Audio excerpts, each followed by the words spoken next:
हश्र तक डालेंगे हम पैदाइशे मौला की धूम, मिसले फारस नजद के किले गिराते जाएंगे, और खाक हो जाएं अदू जलकर मगर हम तो रजा, दम में जब तक दम है जिक्र उनका सुनाते जाएंगे।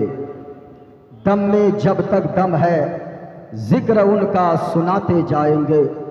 हाज़रीन व सामईन, आज की इस नूरानी इरफानी महफिल में हम और आपकी हाज़िरी हुई है।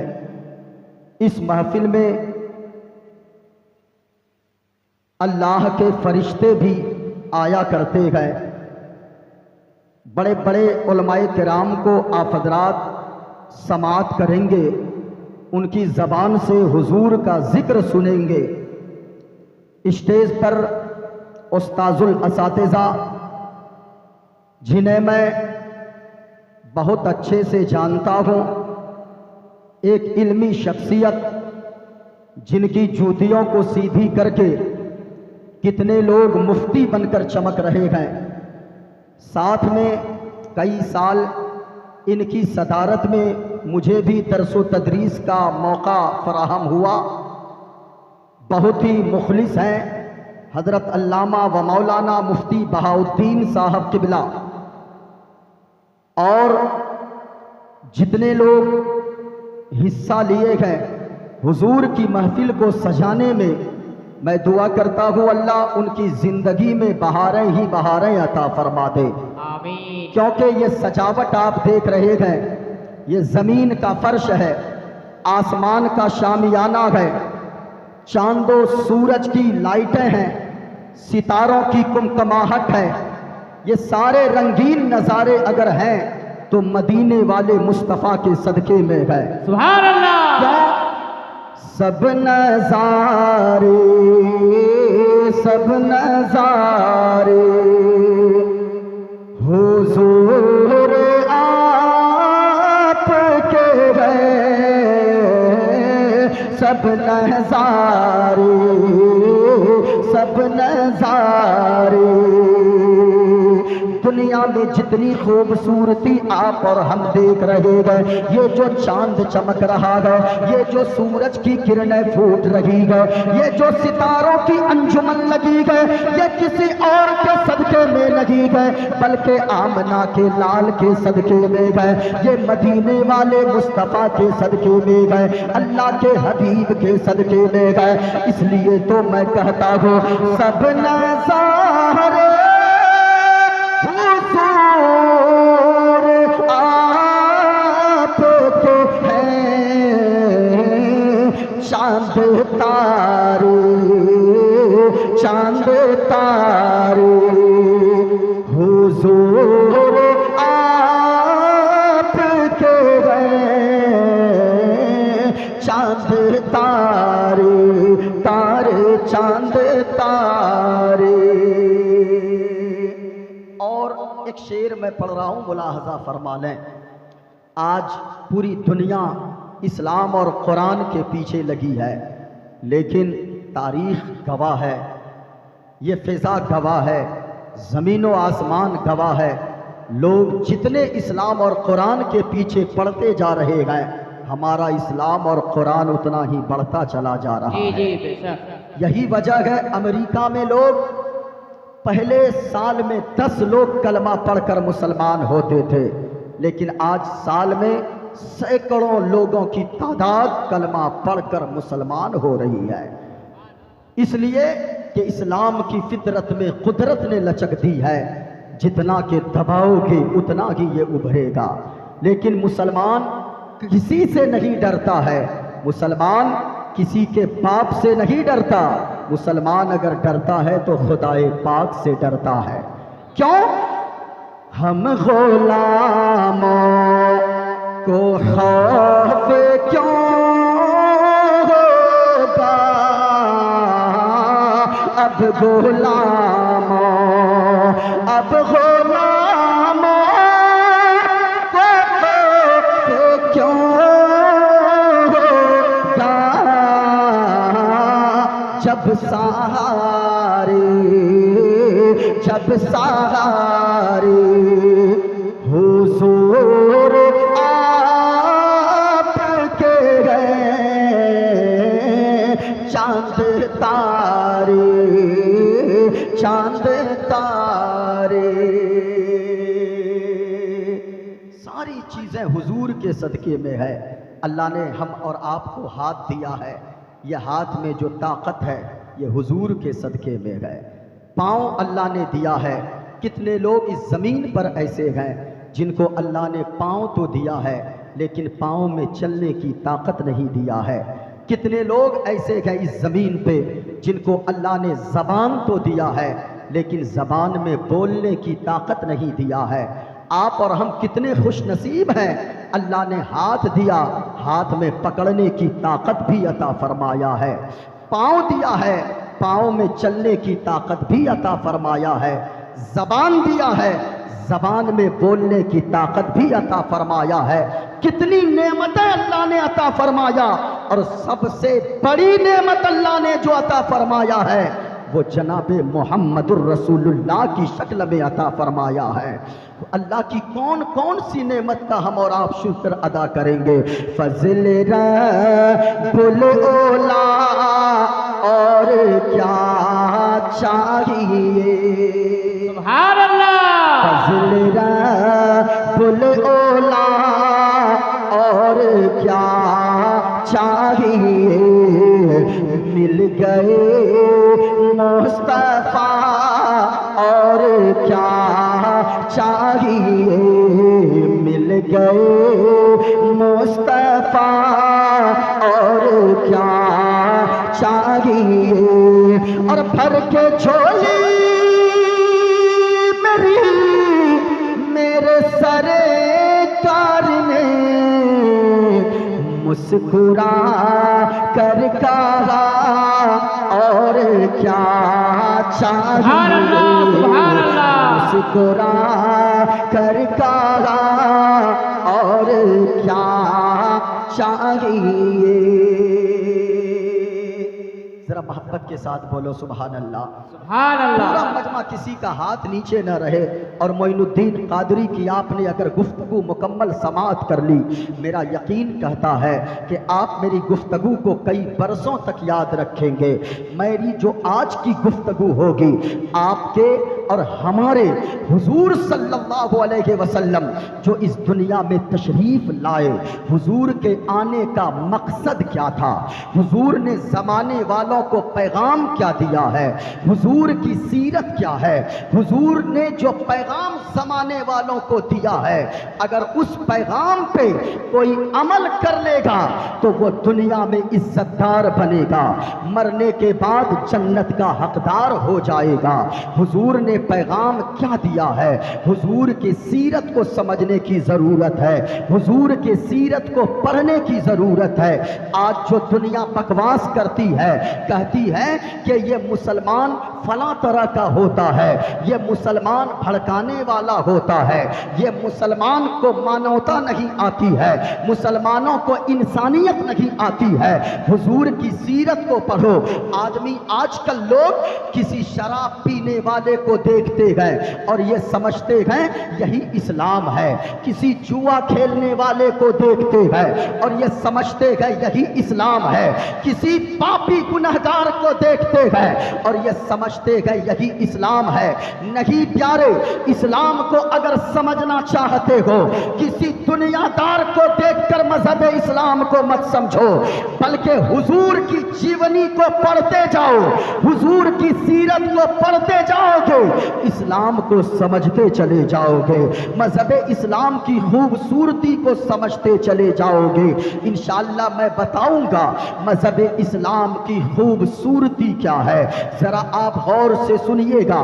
मैंने जो आयत करीमा की तिलावत की है, अल्लाह ने कुरान में फरमाया, ऐ ईमान वालों अपने आप को भी बचाओ और अपने बच्चों को भी बचाओ, अपने घर वालों को बचाओ, अपनी बीवी को बचाओ, अपने बेटा और बेटियों को बचाओ जहन्नम की आग से। ये जहन्नम की आग कितनी भयानक है। जहन्नम की आग दुनिया की आग की तरह नहीं है। हदीस में आता है, मदीने वाले मुस्तफ़ा फरमाते हैं कि जहन्नम की आग को 70 मरतबा, 1-2 मरतबा नहीं बल्कि 70 मरतबा रहमत के पानी से धोया गया है, तब जाकर दुनिया की आग तैयार की गई है। ये दुनियावी पानी से नहीं, नल और ट्यूबवेल के पानी से नहीं, नदी और तालाब के पानी से नहीं, बल्कि रहमत के पानी से।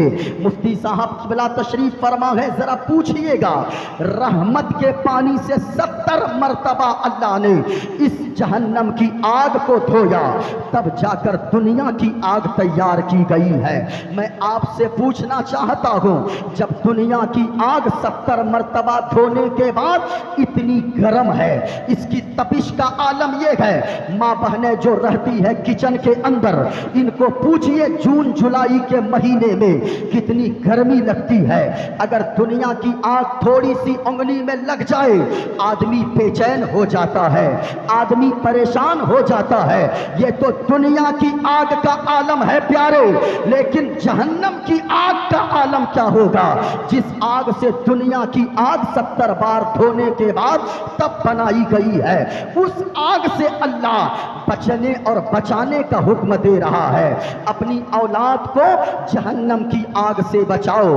आप तवज्जो से सुनिएगा, और अगर ध्यान से आपने सुन लिया, आपसे मैं यकीन दिलाता हूं आपको, आप घर में रहोगे, आपके घर में सुकून आ जाएगा, आपका घर जन्नत नुमा बन जाएगा। जहन्नम की आग से बचाओ। अल्लाह ने औलाद को भी बचाने का हुक्म दिया है। अगर अल्लाह ने आपको औलाद दिया है तो फिर आप अल्लाह का शुक्र अदा करो। मेरे भाई, औलाद की कद्र समझो। औलाद अल्लाह सबों को नहीं देता है। औलाद बेटा और बेटियां अल्लाह सबको नहीं देता। जिसे अल्लाह बेटा और बेटियों से नवाजा है वो खुशी मनाए, अल्लाह का शुक्र अदा करे, वरना उससे जाकर पूछो जिसको अल्लाह ने सब कुछ दिया है, गाड़ी दिया है, बंगला दिया है, मकान दिया है, पैसों का मालिक बनाया है, मालदार बनाया है, लेकिन अल्लाह ने उसे औलाद की दौलत से सरफराज नहीं फरमाया है। वो कभी गरीब नवाज की चौखट पे जाता है, कभी कलियर जाता है, कभी बगदाद जाता है, कभी अजमेर जाता है, कभी आला हजरत के रोजे पे जाता है, कभी मखदूम अलाउल हक पंडवी के रोजे पर जाता है, जाकर मन्नतें मांगता है कि या अल्लाह तू इस महबूब बंद के बंदे के सदके में हमें औलाद अता फरमा दे। कहीं जा जाकर दुआएं मांगता है, लाखों रुपए डॉक्टर को जाकर देता है, 10 साल गुजर गए शादी को, औलाद नहीं हो रही है, माँ परेशान रहती, वो उसकी बीवी परेशान रहती है, शौहर परेशान रहता है। हमने गुजरात के एक सेठ साहब को देखा जिसकी 4-4 फैक्ट्रियां हैं, रड बनाने वाली, सरिया बनाने वाली, उनके पास लग्जरी कारें हैं, करोड़ों रुपए की गाड़ियां हैं उनके पास, 4-4 बड़ी बड़ी फैक्ट्रियां उनके पास है, लेकिन उनके यहाँ नौकर चाकर भी काम करते हैं। हमने उससे पूछा, लाखों रुपए जेब में है, आपको टेंशन क्या है? उदास उदास से क्यों रहते हैं? आपकी नजरों ये झुकी झुकी सी क्यों रहती है? आप परेशान क्यों रहते हैं? आपको तो मुस्कुराकर जिंदगी गुजारनी चाहिए। अल्लाह ने इतनी दौलत दिया है कि पूरी जिंदगी बैठ कर खाओगे, लेकिन आपकी दौलत में कमी नहीं आएगी। फिर आप रोते क्यों रहते हैं? आप परेशान क्यों रहते हैं? उसने कहा, मुफ्ती साहब क्या बताऊं, इस लाखों रुपए का मैं क्या करूंगा, ये लग्जरी कारों का मैं क्या करूंगा, ये बड़े बड़े मकानात और बिल्डिंगों का मैं क्या करूंगा, और ये बड़ी बड़ी फैक्ट्रियों का मैं क्या करूंगा। ये लाखों रुपए जेब में है तो मेरे पास, लेकिन मैं इनका क्या करूंगा? कोई 10 रुपए अब्बा कह के मांगने वाला बेटा या बेटी अल्लाह ने मुझको नहीं दिया है। अल्लाह ने सब कुछ दिया है मुझे, मकान दिया है, जमीन दिया है, घर बार दिया है, सारी चीजें दिया है, लेकिन अल्लाह ने मुझे औलाद नहीं दिया है, न तो बेटा दिया है, न तो बेटी दिया है। मैं आपसे कहना चाहूंगा, औलाद अगर अल्लाह ने दिया है, आप औलाद की कद्र करो। औलाद की कद्र कैसे होगी? औलाद को हुजूर ने फरमाया, अगर अपनी औलाद को कोई तोहफा देना चाहे, गिफ्ट देना चाहे, तो इंसान वो बाइक दे दे, ये सबसे बड़ा तोहफा नहीं है। आज अपने बच्चे के बर्थडे में आदमी कोई मोटरसाइकिल बच्चे को गिफ्ट कर देता है, कोई साइकिल गिफ्ट करता है, कोई एक बंगला गिफ्ट कर देता है, कोई हजारों का खिलौना ला कर देता है। हुजूर ने फरमाया है कि सुनो, मकान अपने बच्चों को दो, ये बड़ा तोहफा नहीं है। अपने बच्चों को बाइक तो खरीद कर गिफ्ट में, ये बड़ा गिफ्ट नहीं है। हुजूर ने फरमाया, सबसे बड़ा गिफ्ट अगर देना चाहते हो, अपनी औलाद को अदब वाला बना दो, अपनी औलाद को अच्छी तरबियत वाला बना दो, अपनी बेटियों को कनीज़े फातिमा बना दो। ये लाखों रुपए के गिफ्ट से बेहतर है कि अपनी औलाद को तुम मुस्तफ़ा का गुलाम बना दो, अपनी औलाद को तुम मुस्तफ़ा का आशिक बना दो। मदीने वाले मुस्तफ़ा का आशिक अगर आपका बच्चा बनेगा, मैं गारंटी से कहता हूँ, आज चारों तरफ जो वार किए जा रहे हैं, हमले किए जा रहे हैं, कोई खड़ा होता है और कहता है कि ये मुसलमानों के बच्चे आतंकवादी हो रहे हैं। आज हमारे अंदर एजुकेशन की कमी है, हमारे अंदर तालीम की कमी है। आखिर इसकी वजह क्या है? हमारे पास गुटके खाने के पैसे हैं, हमारे पास पान खाने के पैसे हैं, हमारे पास कौम मुस्लिम के पास चाय पीने को तो पैसे हैं, लेकिन अपने बच्चे और बच्चियों को एजुकेशन से आरास्ता करने के लिए पैसे नजर नहीं आते हैं। अपनी बच्चियों को तालीम याफ्ता बनाइए, अपने बेटों को पढ़ाइए, अच्छी तरबियत वाला बनाइए, क्योंकि आप जानते हो अल्लाह से औलाद मांगने वालों, बड़े बड़े बुजुर्ग अंबिया ने अल्लाह से औलाद मांगी है। हजरत ज़करिया अलैहिस्सलाम ने 80 साल की उम्र में जब दाढ़ी के बाल सफेद हो गए थे और सर के बाल सफेद हो गए थे, उस वक्त उन्होंने दुआ मांगी, या अल्लाह मुझे नेक औलाद अता फरमा दे। और मैं आपसे भी कहना चाहूँगा, अल्लाह से सिर्फ औलाद मत मांगिए, अल्लाह से जब भी दुआ करें तो कहें, या अल्लाह मुझे नेक औलाद अता फरमा, मुझे सालेह औलाद अता फरमा। क्यों? इसलिए कि सिर्फ औलाद होना काफ़ी नहीं है। अगर औलाद नालायक हो जाए, अगर औलाद अदब वाला ना हो, अगर औलाद नेक ना हो, फरमा बरदार ना हो, तो जो दौलत आप 70 साल तक कमा कमा कर मेहनत मजदूरी करके जमा करोगे, वो आपका नालायक बेटा वो 7 साल के अंदर सारी दौलत को खत्म कर देगा, 7 साल के अंदर सारा बंगला आपका बेच देगा, सारी गाड़ियां आपकी बेच देगा। औलाद मांगिए तो नेक मांगिए। हमने एक रिक्शा चलाने वाले से पूछा, बूढ़ा शख्स था, मजबूरी ही में कोई रिक्शा चलाता है, दाढ़ी सफेद हो गए हैं, सर के बाल सफेद हो गए। हमने कहा, ओ चचा जान, आप इस उम्र में रिक्शा चलाते हो, आखिर इसकी वजह क्या है? कोई औलाद नहीं है क्या? आपके बच्चे नहीं हैं क्या? कहा कि हजरत क्या बताऊं, मेरे 4 बेटे हैं, 4 बेटे। हमने कहा, फिर इस उम्र में तो आपको आराम करना चाहिए, इस उम्र में तो चैन से जिंदगी गुजारनी चाहिए, फिर आप अभी रिक्शा चलाते हो, इसकी वजह क्या है? कहा कि मुफ्ती साहब क्या करूं, हजरत क्या करूं, ऐसी औलाद अल्लाह नहीं देता तो मैं बे औलाद ही रह जाता, यही मेरे लिए बेहतर था। यानी ऐसी नालायक औलाद नहीं होती मेरे पास तो ये मैं अच्छा होता, ये मेरे लिए बेहतर होता। ऐसी ज़बानें आपने भी बहुत बाप से कहते सुना होगा, कितने बाप को कहते सुना होगा, या अल्लाह ऐसा बेटा क्यों दे दिया, या अल्लाह ऐसी बेटी क्यों दिया, इससे बढ़िया नहीं देता मैं बे औलाद रह जाता, अपने दिल पे पत्थर रखकर जिंदगी गुजार लेता। लेकिन कम से कम ऐसा नालायक बेटा तो नहीं मिलता, नालायक बेटी तो नहीं मिलती। मैं आपसे कहना चाहूंगा, नेक औलाद मांगिए। लेकिन इस जगह ठहर कर मैं आपसे कहना चाहूंगा, औलाद नेक कैसे बनती है? औलाद नेक ऐसे ही नहीं बनती है, बल्कि औलाद के नेक होने के लिए, औलाद के अच्छा होने के लिए माँ माँ का भी नेक होना ज़रूरी है और बाप का भी नेक होना ज़रूरी है। ऐसा थोड़ी है कि आप शराब पीते रहो, आप जुआ खेलते रहो, आप यानी कि बुराइयां करते रहो, आप बेनमाजी होकर जिंदगी गुजारते रहो और आप सोचो कि मेरा बेटा आलिम दीन बन जाए, मेरा बेटा मस्जिद का नमाजी बन जाए। ऐसा नहीं होता भाई साहब, बल्कि रूल ये है, खुदा का कानून ये है कि बाप अगर जुआरी होगा बेटा उसे देख देख कर जुआरी हो जाएगा, बाप अगर शराबी होगा बेटा उसे देख देख कर शराबी हो जाएगा। लेकिन अगर बाप मस्जिद का नमाजी होगा, बाप अगर मुत्तकी परहेजगार होगा तो बेटा गुलामे अहमद मुख्तार बन जाएगा। माँ अगर नेक होगी बेटी अय्याश ना बनेगी बल्कि बेटी भी कनीज़े फातिमा बन जाएगी, आयशा सिद्दीका की कनीज बन जाएगी।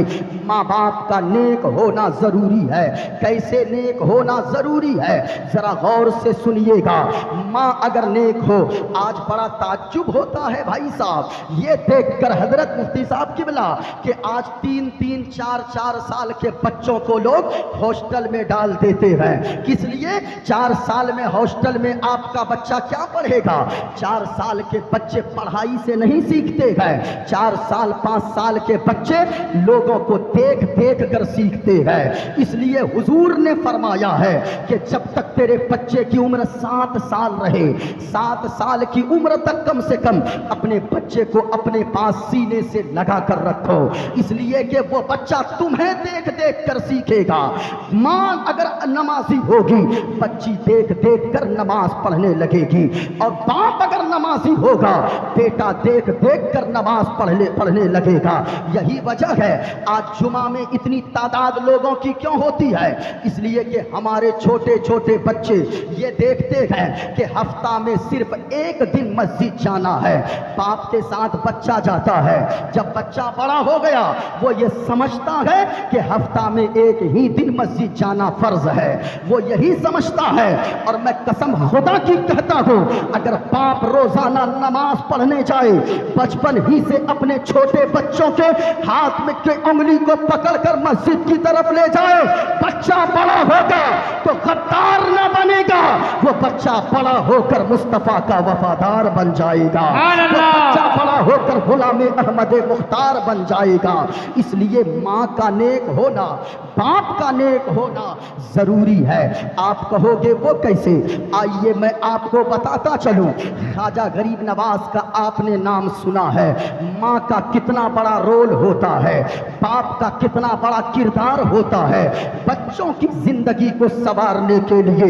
हजरत ख्वाजा गरीब नवाज का नाम आपने सुना है, उनका मज़ारे पाक ये अजमेर शरीफ की धरती पर है, दीवानों लाखों की तादाद में वहां पर हाजिरी देने जाते हैं। और आला हजरत ने लिखा है अपनी किताब फतवाए रज़विया में कि पूरे हिंदुस्तान में अगर कहीं भी तेरी दुआ कबूल न होती हो, एक ऐसी बारगाह है हिंदुस्तान में जिस बारगाह में चले जाओगे नीयत सच्ची होगी, अकीदत सच्ची होगी और वास्ता गरीब नवाज का देकर वसीला दुआ मांगोगे, अल्लाह तेरी दुआ को जरूर कबूल फरमा लेगा। अल्लाह तू जो मांगेगा, लेकिन नीयत अच्छी होनी चाहिए, नीयत सच्ची होनी चाहिए।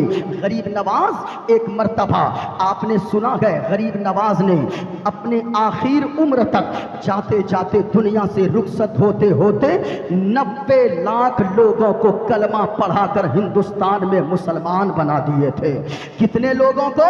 90 लाख लोगों को, 9 लोगों को नहीं, 90 लोगों को नहीं, 90,000 नहीं, बल्कि 90 लाख लोगों को कलमा पढ़ाकर मुसलमान बना दिए थे।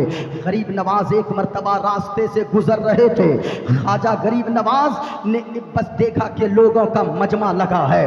गरीब नवाज जाते हैं, तकरीर करना शुरू कर देते हैं, खिताब करना शुरू कर देते हैं, मुस्तफ़ा की हदीस पढ़ने लगते हैं। गरीब नवाज की जबान में अल्लाह ने वो असर दिया था कि जितने हजार लोग वहां पे खड़े थे, गरीब नवाज की तकरीर सुनकर सारे लोगों ने कलमा पढ़कर इस्लाम कबूल कर लिया।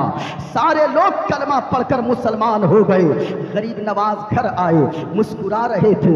माँ कहने लगी, ए बेटा मोइनुद्दीन हसन, मुस्कुराने की क्या वजह है? कहा कि माँ, आज तेरा बेटा मुस्कुराएगा नहीं तो क्या करेगा, ये मुस्कुराने की बात ही है। कहा कि बेटा क्या बात है? कहा कि सुनो माँ, आज तेरा बेटा एक जगह रास्ते से गुजर रहा था, देखा वहां मजमा लगा हुआ है, तेरे बेटे ने तकरीर करना शुरू किया, आधा घंटा तकरीर किया, ऐसी तकरीर किया जबान में वो असर था कि हजार लोगों ने कलमा पढ़कर इस्लाम कबूल कर लिया। अब माँ थी, माँ कहने लगी, ए बेटा मोइनुद्दीन, सुनो सुनो, इसमें तेरा कमाल नहीं है, इसमें तेरी माँ का कमाल है।